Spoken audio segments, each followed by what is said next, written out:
नमस्ते बच्चों। आज मैं आप लोगों को कृतिका भाग 2 क्लास 10 का पाठ साना साना हाथ जोड़ी का मैं समरी पढ़ाने जा रही हूँ।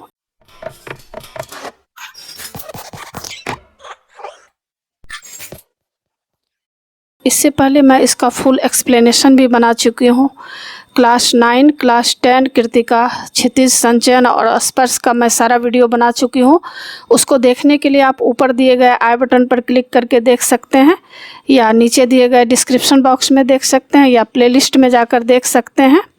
और बच्चों, अभी मैं आप लोगों को साना साना हाथ जोड़ी का समरी पढ़ाने जा रही हूँ। समरी मतलब सारांश।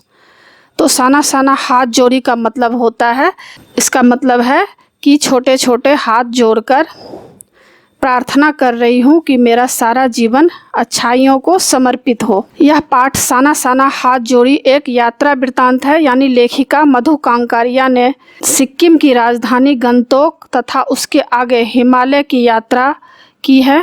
उसका बहुत ही सुंदर इस पाठ में वर्णन किया गया है। लेखिका जब यात्रा कर रही थी तब यात्रा के दौरान उन्हें बहुत कुछ वहाँ का के खूबसूरती का अनुभव हुआ। यात्रा के दौरान उन्होंने एक नेपाली युवती से एक प्रार्थना गीत सीखी थी, साना साना हाथ जोड़ी। यानी इसका मतलब है कि छोटे छोटे हाथ जोड़कर प्रार्थना कर रही हूँ कि मेरा सारा जीवन अच्छाइयों को समर्पित हो।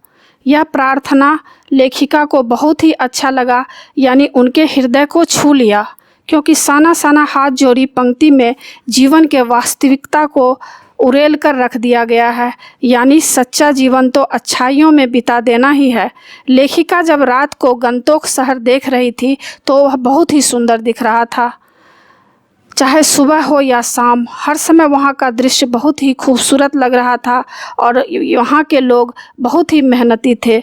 लेखिका को दूर ढलान पर जो आसमान के सितारे दिखाई दे रहे थे वह एक झालर के जैसे दिखाई दे रहा था।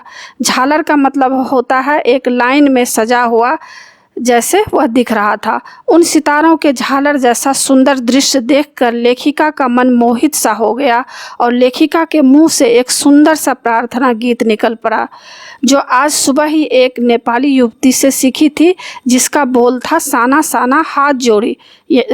यानी इसका अर्थ है, मैं छोटे छोटे हाथ जोड़कर प्रार्थना करती हूँ कि मेरा सारा जीवन अच्छाइयों को समर्पित हो, यानी मैं अपना संपूर्ण जीवन अच्छा काम करूं।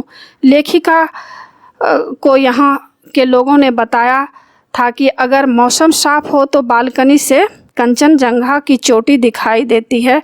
तो लेखिका को जैसे ही सुबह आँख खुली तो वह बालकनी में जाकर चोटी देखने लगी, लेकिन मौसम साफ नहीं होने की वजह से कंचनजंगा की चोटी नहीं दिखाई दी, क्योंकि उस समय हल्की हल्की बादल चारों तरफ छाई थी। लेखिका को बालकनी से तरह तरह के फूल दिखाई दिए। यह फूल इतने सुंदर दिख रहे थे कि लेखिका यह देखकर खुशी से झूम उठी। अब वहाँ से 149 किलोमीटर दूर युमथांग यानी घाटियों को देखने के लिए चल पड़ी। तो रास्ते में उनके ड्राइवर जितेन नार्गे उन्हें बताया कि घाटियों में बहुत तरह के फूल और वादियाँ देखने को मिलेंगी। इस पर लेखिका पूछने लगी कि वहाँ बर्फ़ देखने को मिलेगी क्या। लेखिका को बर्फ़ देखने का बहुत ही शौक़ था। लेखिका बताती हैं कि वहाँ के लोग बौद्ध धर्म को बहुत मानते हैं, तो उन्हें रास्ते में जगह जगह बौद्ध धर्म के अनुयायी द्वारा लगाई सफ़ेद और रंगीन झंडियाँ देखने को मिली, जिनको लगाने का कारण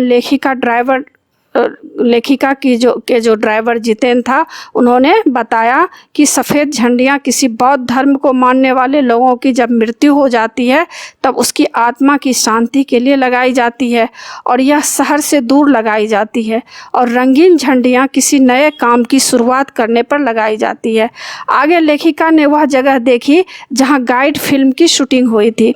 उस जगह का नाम कविलोंग स्टांग था। आगे लेखिका ने एक स्मारक पत्थर देखा जो कि लेप्चा और भूटिया जातियों का शांति वार्ता स्मारक था। फिर आगे बढ़ने पर लेखिका ने एक कुटिया के अंदर घूमता चक्र देखा। पूछने पर पता चला कि ये प्रेयर व्हील है, जिसको घुमाने से सारे पाप धुल जाते हैं। यह सुनकर लेखिका को बड़ी ही हैरानी हुई।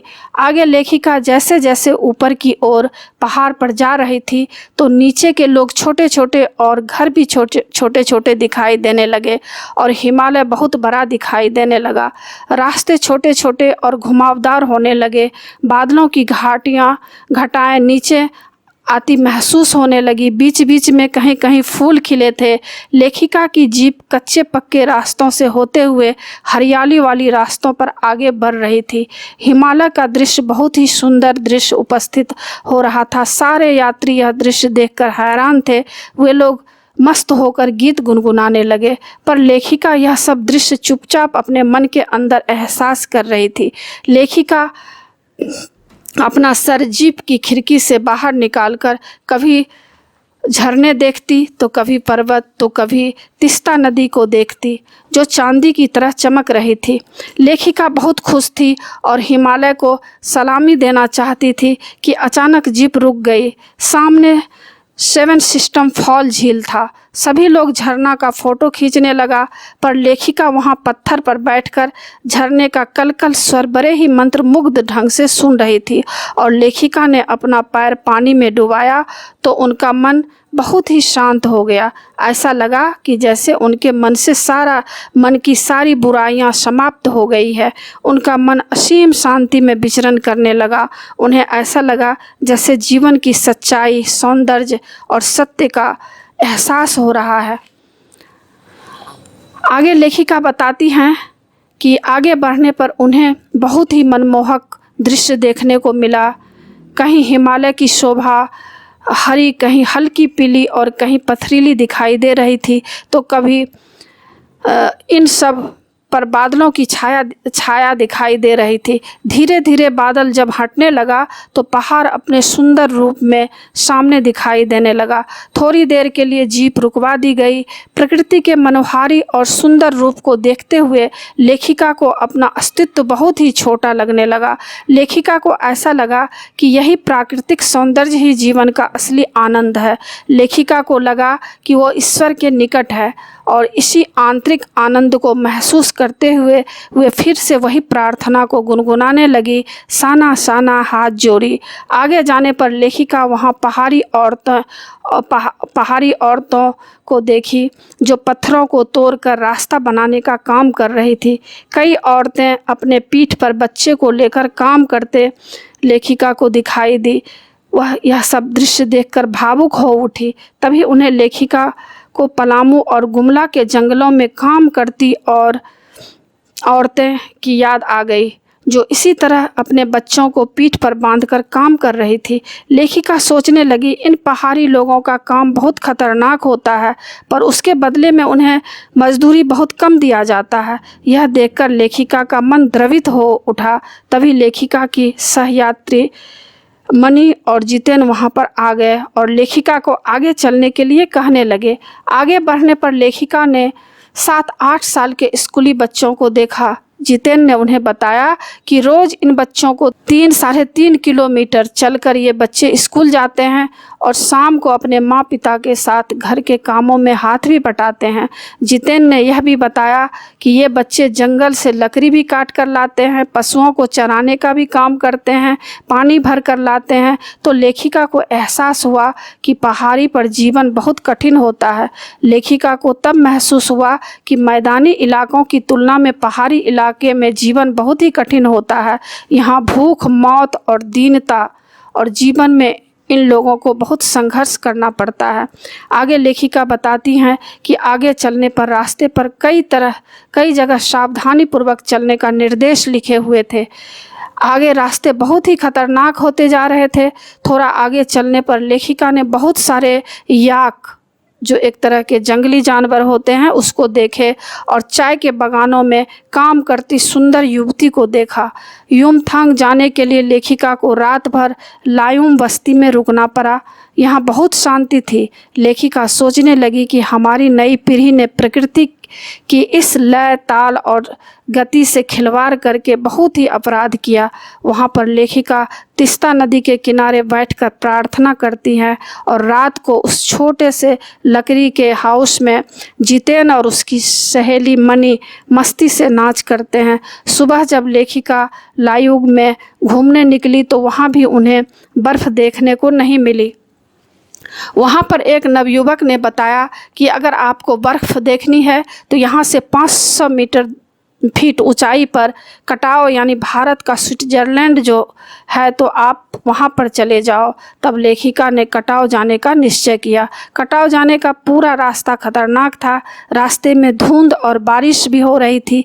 जगह जगह सावधानी से गाड़ी चलाने के निर्देश लिखे हुए थे। कटाव जाते हुए लेखिका को रास्ते में बर्फ़ से ढके पहाड़ देखने को मिले जो चांदी की तरह चमक रहे थे। शायद रात को ही बर्फ़ गिरी थी। तभी हल्की हल्की बर्फ़ बारीक मोतियों की तरह आसमान से गिरने लगी। जितेन मस्ती से गाने लगा। सभी सैलानी जीप से उतरकर बर्फ़ पर कूदने लगे। यहाँ बर्फ़ बहुत थी, घुटने तक बर्फ़ पैर में धंस रही थी। सब लोग बर्फ़ पर लेट रहे थे और फ़ोटो खींच रहे थे। सारे लोग उस समय उस वातावरण का आनंद उठा रहे थे। लेखिका का भी मन हुआ कि बर्फ़ पर बैठकर आनंद लें, लेकिन लेखिका के पास बर्फ़ में टहलने वाले जूते नहीं थे और वहाँ उस समय कोई दुकान भी नहीं बनी थी जहाँ से किराए पर जूते लिए जा सके। लेखिका इन सारे दृश्यों को अपने अंदर समा लेना चाहती थी। वे इस वातावरण से इतना प्रभावित हो उठी कि वे आध्यात्मिकता से जुड़ गई। वे सोचने लगी कि शायद इतनी सुंदरता के माहौल में रहने के कारण ही हमारे ऋषि मुनियों ने वेदों की रचना की थी और जीवन के सत्यों को खोजा था। मनी ने भी इन हिम शिखरों के प्रति श्रद्धा प्रकट की। उन्हें माथा टेका यानी माथा नवाया और वहाँ नज़दीक ही वहाँ पर चीन की भी सीमा थी। वहाँ बॉर्डर एरिया था। वहाँ लेखिका फौजों सोल्जर्स उन लोगों से भी मिली और जाना कि ये लोग कितनी कठिनाइयों से यहाँ जीवन बिताते हैं ताकि आम जनता चैन से रह सकें। वहाँ भीषण ठंड में भी वे लोग देश के लिए काम कर रहे थे। यह देखकर लेखिका भावुक हो गई। अब कटाऊ से लेखिका को युमथांग के लिए सफ़र शुरू हुआ। युमथांग कटाऊ जैसा सुंदर नहीं था। तब लेखिका को एहसास हुआ कि मंजिल से ज़्यादा रोमांचक होता है मंजिल तक का सफ़र। वहाँ लेखिका को एक सिक्किमी युवती मिली जो सिक्किम का रहने वाली नहीं बताकर इंडियन बताई। यह बात लेखिका को अच्छा लगा। लेखिका को लगा कि आज लोग अपने आप को राज्य तक ही सीमित नहीं रखते हैं। आगे चलने पर लेखिका को गुरु नानक साहब का फुटप्रिंट मिला जो कि जितेन ने उन्हें बताया और यह भी बताया कि एक बार गुरु नानक साहब की थाली से चावल छिटक कर बाहर गिर गए थे, इसलिए यहाँ पर चावल की खेती होती है। यहाँ खेदुम नाम का ऐसा क्षेत्र दिखाया जो 1 किलोमीटर तक फैला हुआ था और माना जाता था कि यहाँ देवी देवता का निवास है और यह भी बताया कि यहाँ जो गंदगी फैलाता है वह मर जाता है। जितेन ने यह भी बताया कि यहाँ के लोग नदियों, झरनों, पहाड़ों की पूजा करते हैं। नार्गे ने बताया कि युमथांग पहले टूरिस्ट नहीं था। भारतीय आर्मी कप्तान शेखर दत्ता के सुझाव पर ही इसे टूरिस्ट स्पॉट बनाया गया और नए नए रास्तों को खोजा गया और आज भी नए रास्तों की खोज जारी है। तब लेखिका सोचने लगती है कि शायद मनुष्य की इसी असमाप्त खोज का नाम सौंदर्य है और जीप आगे बढ़ने लगती है। तो बच्चों, इसी के साथ पाठ की समाप्ति होती है। आप लोग समझ चुके होंगे कि लेखिका किस तरह से यात्रा की हैं और यात्रा के दौरान जो उनको अनुभव हुआ है इस पाठ में बहुत ही रोचक ढंग से इसमें वर्णन किया गया है। तो इसको अगर आप पढ़ लेंगे तो आपको चैप्टर पढ़ने में आसान हो जाएगा। बच्चों, क्लास 9 और क्लास 10 क्षितिज, कृत्तिका, स्पर्श, संचयन, इन सभी पुस्तकों के सारे चैप्टर्स का इम्पोर्टेंट क्वेश्चन एंड आंसर का पीडीएफ को डाउनलोड करने के लिए और क्लास 9 और क्लास 10 का टेक्स्ट बुक का पीडीएफ फाइल डाउनलोड करने के लिए आप इस वीडियो के डिस्क्रिप्शन में दिए गए प्रोसेस को फॉलो करके आसानी से पीडीएफ फाइल डाउनलोड कर सकते हैं। अगर आपके पास टेक्स्ट बुक और इम्पोर्टेंट नोट्स नहीं है तो आप इस पीडीएफ फाइल को डाउनलोड करके आसानी से पढ़ाई कर सकते हैं और अच्छे मार्क्स ला सकते हैं। और बच्चों, आशा है आप लोगों को सब समझ में आ गया होगा। और बच्चों, आप मेरे चैनल देवजनागरी को ज़रूर सब्सक्राइब कीजिएगा और सब्सक्राइब के बगल में जो बेल आइकन बटन है उसे ज़रूर क्लिक कीजिएगा, लाइक कीजिएगा और शेयर कीजिएगा।